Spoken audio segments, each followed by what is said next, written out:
Good morning, everybody. Happy Monday to you on this Cinco de Mayo, May 5th, 2025. I have all of your stories for your rush hour ride to work.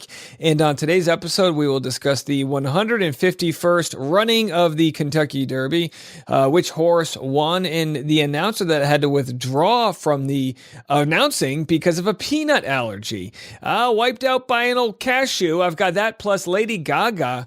Actually, her concert in Brazil was almost thwarted by a couple terrorists. A bombing was supposed to take place, and it was thwarted in the nick of time. We'll share that. Plus, some real sad stories coming from Barstool, as David Portnoy, CEO of Barstool, has to announce that there was a anti-Semitic sign at one of their bars. I'll get into what he had to say about that. Plus, Blake Lively, of course, in the news as a content creator has been censored. People are wondering, was it due to her team's ability to... The opening scene kicks things off with pure adrenaline. The tension is palpable, the stakes are high, and we're immediately thrust into the action. The quick pacing sets the tone, and the choice of soundtrack only amplifies the urgency.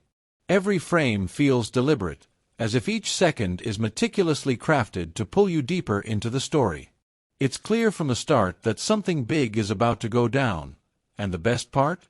This is just the beginning. Crack the algorithm and get in there, and our other content creators at risk. I'll share that.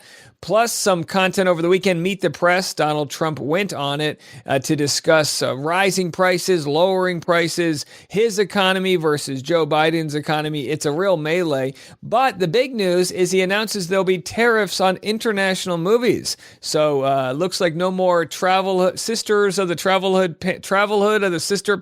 Whatever. The point is, made in the USA is what they're promoting. All right, a lot to get into. These stories and more is all happening right now on The Rush. And then, out of nowhere, the plot takes a stunning turn. Just when you think you've got it figured out, bam! The twist hits. This scene pulls no punches, revealing hidden layers of the characters' motives while keeping us on the edge of our seats. The dialogue, razor sharp. The visual cues, so subtle, yet so powerful. You can't help but feel that the characters are about to make choices that will change everything. And let's be honest, who doesn't love a good shocker?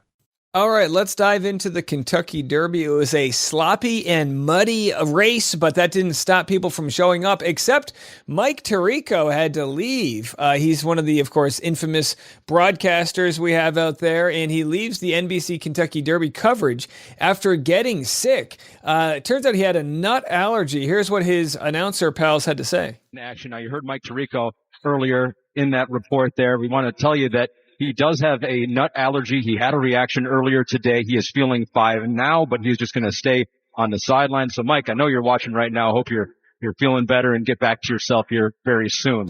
You know, people were worried because he was like slurring and looking lethargic. And by the way, if you're ever drunk, just say you had a nut allergy. Yeah, someone put some pistachios near me. And no, but either way, seriously, we hope he's had a nice and speedy recovery. You know, they say it's the most entertaining 2 minutes ever, but don't ask my ex-girlfriends. No, Kentucky Derby 2025. I don't need to show you the full race, but here's the final 5 seconds. Have a listen to this. But it will be sovereignty to rule the Kentucky Derby. There it is. Sovereignty wins the Kentucky Derby. Does anybody care? No, this is good news. Just a reminder, though, that we have a broken healthcare system. As things get darker, we see our characters at their most vulnerable. This is where the writing really shines, subtle, yet packed with emotion.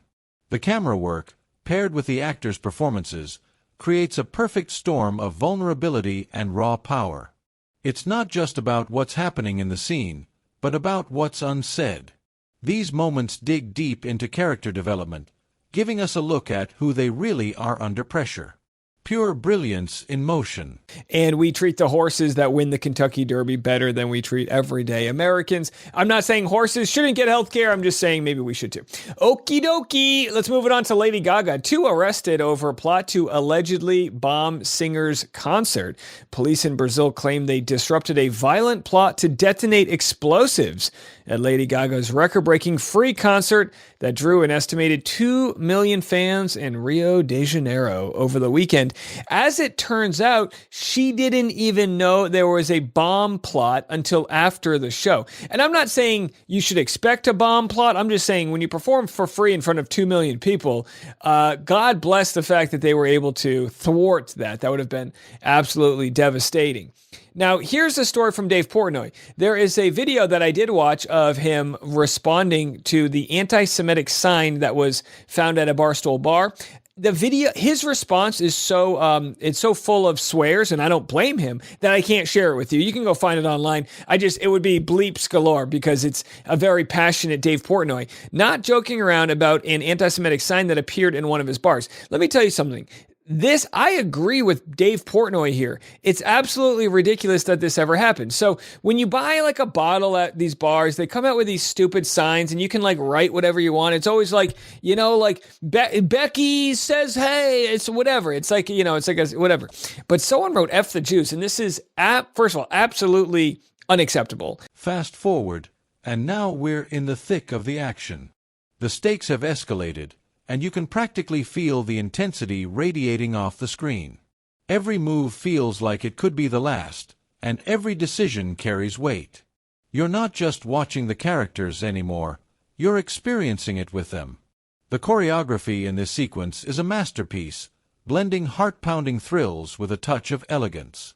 This is cinematic storytelling at its finest. Anti-Semitism.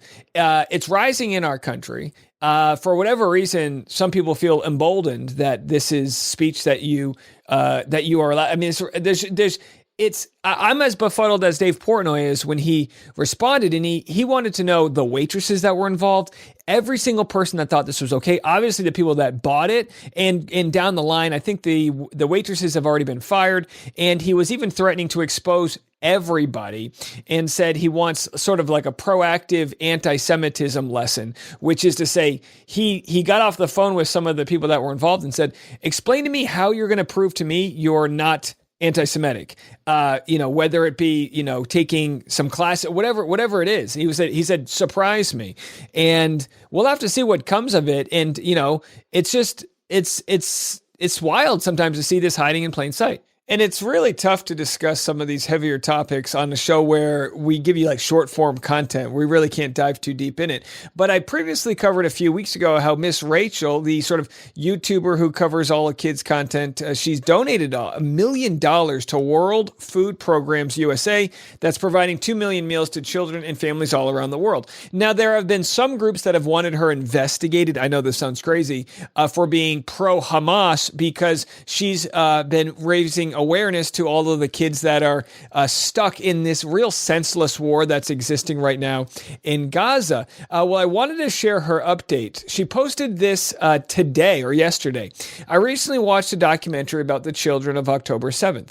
It is absolutely horrific and heart-wrenching what they went through and are still going through as they face the lasting trauma and loss of family members. I'm thinking not only of the Israeli children taken hostage, but also those who witnessed horrific acts of violence that day. Their innocent stolen in an instant. And here we are, at the turning point. The atmosphere is electric, and you can feel the tension hanging in the air like an unspoken threat. The build-up has been leading to this moment, and it does not disappoint. With every twist and turn, the tension only grows, leaving you grasping for answers, but just out of reach. The stakes. They've never been higher. With all eyes on the outcome, it's clear this is a make-or-break moment, and we're all hooked. What they endured is unthinkable. No child, regardless of where they live, should ever experience such an unspeakable terror, loss, or sadness. All children deserve to feel safe, to be protected, and to grow up free from violence. Now, I share this because, sadly, with the internet, when you see somebody, sticking up for kids on one side of an arbitrary line, in this case in Israel, people say, well, what about the kids on the other side? And of course, you can just look back. She's speaking up for them as well. And what we need to remember with humanity is we draw these lines up. We collectively, our kingdom versus your kingdom, my fiefdom versus we make that as a way to try to protect ourselves in some psychological experiment called Earth, right? But the truth is, we're all human beings. As we near the climax, The tension reaches a fever pitch. You can almost hear the characters' hearts pounding through the screen. Every decision feels crucial, every move an act of defiance. What makes this moment so powerful is not just the stakes but the emotional depth behind it. There's a beautiful balance between action and character-driven moments, showing that every fight is a reflection of their inner struggles. The payoff here is nothing short of breathtaking. And we all care about each other, and we all have empathy and grace. We do. We don't let, I mean, for the most part, right? There's crazy people out there, but we don't let crimes happen, that's the world I live in. You might be laughing, Dave, how naive. That's the world I live in. And to see Miss Rachel stick up for kids, no matter where they're from, I think it's just beautiful. It's beautiful amidst chaos. It's the eye in the center of a hurricane of tough stories. And she's putting her money where her mouth is, donating a lot of money that, plenty of politicians and billionaires out there that cheat the tax system and loopholes to hide money in different places. They don't have half the integrity that someone like Miss Rachel has here. And in the world where some people that don't understand that, wanting good for one side doesn't want to take away from another. I hate to say it, but I feel like if the world had more leaders like Miss Rachel, we'd have a lot less war. All right, coming up next, I've got updates on the Blake Lively versus Justin Baldoni lawsuits. Plenty to jump into. We'll get to that next. All right, several different Blake Lively, Justin Baldoni, and Ryan Reynolds stories to get into. The first is a reporter by the name of Melanie Miller for Backgrid cornered Ryan Reynolds during his appearance at Green Day's Walk of Fame celebration and tried to find out why he was unfollowed by Travis Kelce. Didn't get an answer, but A for effort. Have a listen to this. And just like that, we're thrust into the aftermath. The dust settles, but the consequences are far from over. The emotional gravity of the scene is felt long after the action has stopped. You can see the characters' transformations, what they've been through, what they've lost, and what they've gained. This moment serves as both a resolution and a setup for what's to come. Every lingering glance and every subtle gesture carries weight, leaving us eager for the next chapter. Are you guys friends? Ryan, can I have a How selfie? come Fred followed you? Thanks, brother. How come Travis Kelce unfollowed you? Is there a problem? You guys are good? She goes, how come Travis Kelce unfollowed you?